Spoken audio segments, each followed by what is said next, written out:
¿Hasta dónde vamos a llegar en este país? Hoy hablamos de un acto vergonzoso, de esos que demuestran el nivel de miseria moral y política al que hemos llegado en España. La protagonista es Míriam Nogueras, portavoz de Junts per Catalunya en el Congreso de los Diputados. Una mujer que, cobrando todos los meses su gran sueldo pagado por todos los españoles, se niega a dar una rueda de prensa porque detrás había una bandera de España.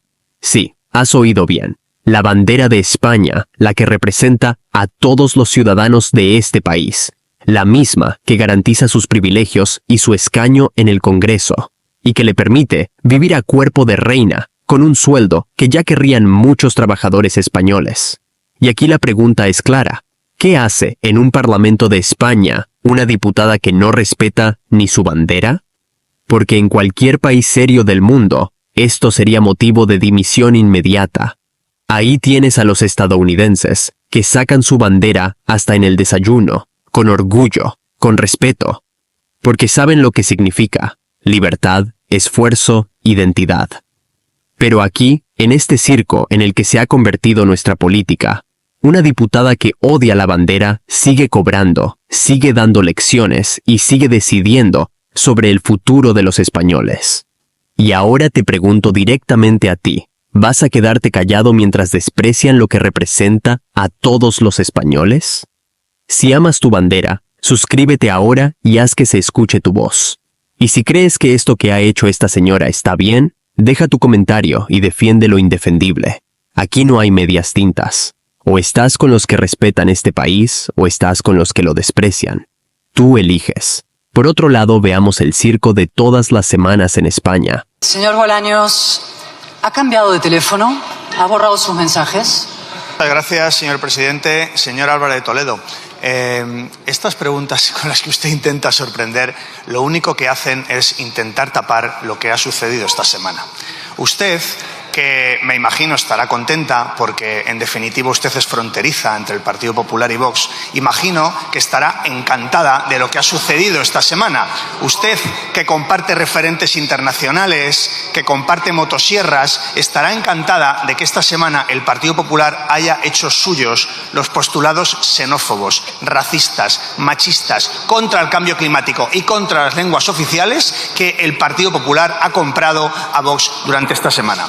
Se ha producido algo curioso esta semana, una fusión por absorción, pero no ha sido el grande el que ha absorbido al pequeño, ha sido Vox quien ha absorbido al Partido Popular. Gracias.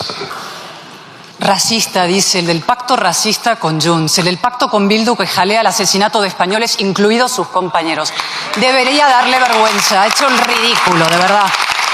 Por lo demás, señor Bolaños, su silencio lo delata. También cambió de móvil, impresionante. El fiscal general Sánchez Acera, Vallés, usted, todos comparten el mismo modus operandi de los delincuentes.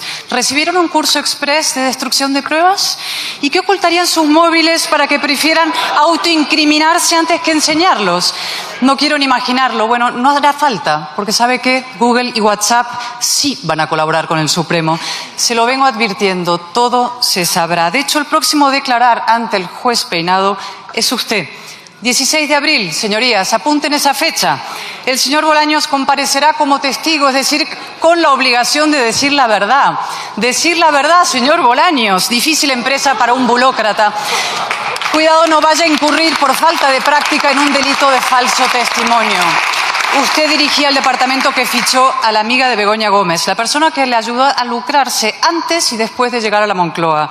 Y no, señor Bolaños, Begoña no es Melania.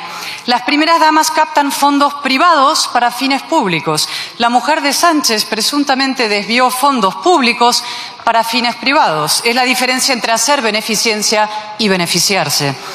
Ante el juez, su entonces número 2 lo señaló a usted como máximo responsable de fichar a la lucrativa asesora. ¿Es así o piensa usted señalar a un tercero, al auténtico número 1, por ejemplo, un presidente tan patrimonialista que hasta tiene hermanísimo? Y algo más. En la moción de censura contra Rajoy, Sánchez sentenció que la mera imagen del presidente declarando como testigo en un caso de corrupción era un punto culminante que exigía su dimisión por devaluar la institución. Por el mismo criterio, ¿va a dimitir usted por devaluar la institución del Ministerio de Justicia? La última vez que debatimos, me acusó de soñar con que a usted le salpicara un procedimiento judicial. Incluso se vino arriba, dijo: señora Álvarez de Toledo, remató, lamento decirle que va a seguir soñando muchos años. 10 días después recibió la citación judicial. Yo tuve un sueño lúcido, señor Bolaños. A usted le espera una pesadilla. Gracias, señor presidente. Me resulta enternecedor escuchar al Partido Popular siendo adalid de la justicia con la historia que tiene usted a sus espaldas, destruyendo pruebas y creando pruebas falsas. Mire, usted, que fue una de las principales propagadoras del bulo del 11M, es normal que mienta y que propague bulos e insinuaciones. Pero ¿sabe lo que sucede? Que todos sabemos jugar a las insinuaciones. Vamos a jugar un rato a las insinuaciones. Usted trabajó en la Secretaría General del Partido Popular de 2006 a 2008, ese momento en el que los sobres de dinero negro volaban por Génova 13. Señor Álvarez de Toledo, ¿recibió usted algún sobre de dinero negro, de dinero corrupto?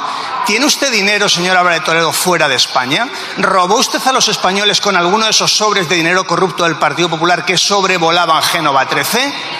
¿Se da cuenta, señor Álvarez de Toledo, cómo todos sabemos hablar a las insinuaciones y todos sabemos jugar a las insinuaciones?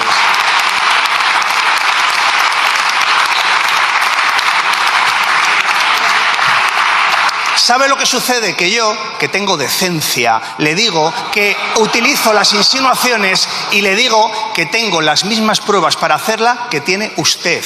Pero usted no lo hace. Usted insinúa para ver si algo queda. Y por eso le quiero preguntar, señor Álvarez de Toledo, nos interesa mucho. ¿Tiene usted dinero fuera de España? Gracias. Muchas gracias, señor ministro. ¿Y está usted orgulloso de ser el hombre de paja de un prófugo de la justicia? ¿Está usted orgulloso de Koldo, de Ábalos, de un presidente con su familia imputada? Mire, hace 5 años y una pandemia que ustedes aprovecharon para vulnerar los derechos y libertades de los españoles. También 5 años desde que se fraguó otra de las grandes tramas de corrupción del PSOE investigada por los tribunales. Nos encerraron ilegalmente por orden de un comité de expertos que no existía. Decidieron sustituir la verdad por el relato y aquel salimos más fuertes no se refería a los españoles sino a ustedes mismos. Ustedes hicieron la peor gestión de una pandemia que dejó muerte y ruina y cerraron ilegalmente esta Cámara para que nadie les fiscalizara y ahora sabemos por qué. Porque mientras ustedes prohibían a los españoles trabajar, resulta que los suyos estaban cobrando comisiones de contratos sanitarios y nadie dimitió.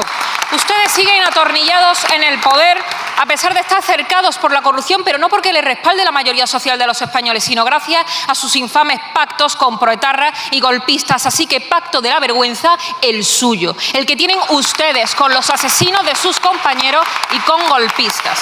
Desde entonces han aprovechado cada catástrofe para actuar al margen de la soberanía nacional, mintiendo, comprando a los medios de comunicación con el dinero de los españoles o persiguiendo al disidente, todo para blanquear su presente criminal y sortear la legalidad. Lo hicieron con la pandemia, con la riada de Valencia, lo quieren hacer con una guerra y con una crisis migratoria que está provocada ni más ni menos que por ustedes. De poner a la Guardia Civil a perseguir las críticas al gobierno en Twitter hasta el asalto a Telefónica, pasando por el control de la justicia, ustedes utilizan la excusa del lawfare, el fango y la seguridad para pasar por encima de nuestros derechos. Y en eso se resume su gobierno: control de la opinión pública, de los jueces, de las instituciones. Y ahora también en Europa, control a través de ese euro digital que se han sacado de la manga para controlar en qué se gastan el dinero a los españoles, lo poco que les queda después de que ustedes les suban los impuestos más de 90 veces. Miren, no puede garantizar la libertad quienes han convertido a España en una democracia fallida, reinventando la nación, con ministros de la presidencia como usted que se van a tener que sentar delante de un juez